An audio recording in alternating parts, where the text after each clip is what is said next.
આ શખ્સ ગુનેગાર છે અને તેને તેના ગુનાની મળી રહી છે સજા મળી રહી છે રોમિયોગીરીની।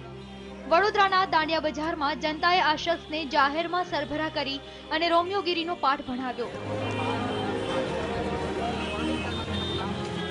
યુવાનીના જોશમાં આછકલો બનેલો આ યુવાન મોબાઈલ સર્વિસની ઓફિસમાં કસ્ટમર તરીકે ગયો હતો અને ત્યાં નોકરી કરતી યુવતીને સિમ કાર્ડ ચાલુ કરાવવા કહ્યું। જોત જોતામાં આ યુવાન મોબાઈલથી યુવતીની તસવીરો ખેંચવા લાગ્યો। જ્યારે આ વાતની જાણ યુવતીને થઈ તો તેણે તેને પૂછતા તે ગલ્લા તલ્લા કરવા લાગ્યો, પરંતુ મોબાઈલ ચેક કરતા જ આ યુવાનની હરકત સામે આવી ગઈ અને બસ રોષે ભરાયેલા લોકોએ આ યુવાનને ત્યાં જ ઢીબી નાખ્યો। तो उन्होंने चुपके से दो लड़कियों की फ़ोटो खींची थी। तो एक लड़के ने उनसे देखा फ़ोटो खींचते हुए, तो सब चेक किया। पहले तो उन्होंने मना कर दिया, फिर से उनके मोबाइल चेक किया तो उनसे बोला कि ऐसे फ़ोटो मत खींचना चाहिए।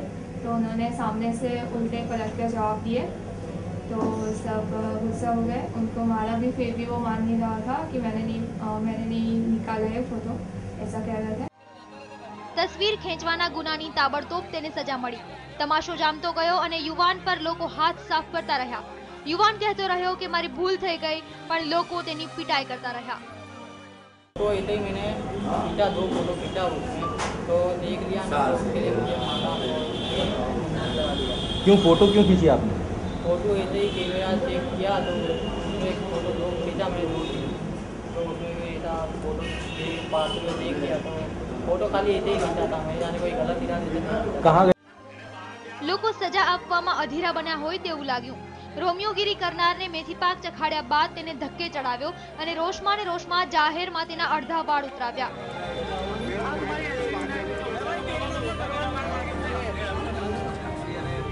અને રોમિયોને બરાબરનો પાઠ ભણાવ્યો। રાવપુરા પોલીસને સોંપી દેતા પોલીસે કાયદેસરની કાર્યવાહી હાથ ધરી। આજે અવારનવાર છોકરીઓ અને મહિલાઓ રોમિયોગીરીનો ભોગ બનતી હોય છે, ત્યારે બહેનો આવા રસ્તે રજડતા રોમિયોને પાઠ ભણાવે તે જરૂરી છે। વડોદરામાં પણ યુવતીએ હિંમત દેખાડીને રોમિયોને પાઠ ભણાવ્યો। અહીં લોકોએ મેથી પાક આપ્યો, તેને પણ લોકો યોગ્ય ગણી રહ્યા છે, પરંતુ બાદમાં સજા સાથે દુરાચાર કર્યો તે કંઈક અંશે વધુ પડતી સજા થઈ ગઈ। સચિન પાટીલ સાથે બ્યુરો રિપોર્ટ, TV9 વડોદરા।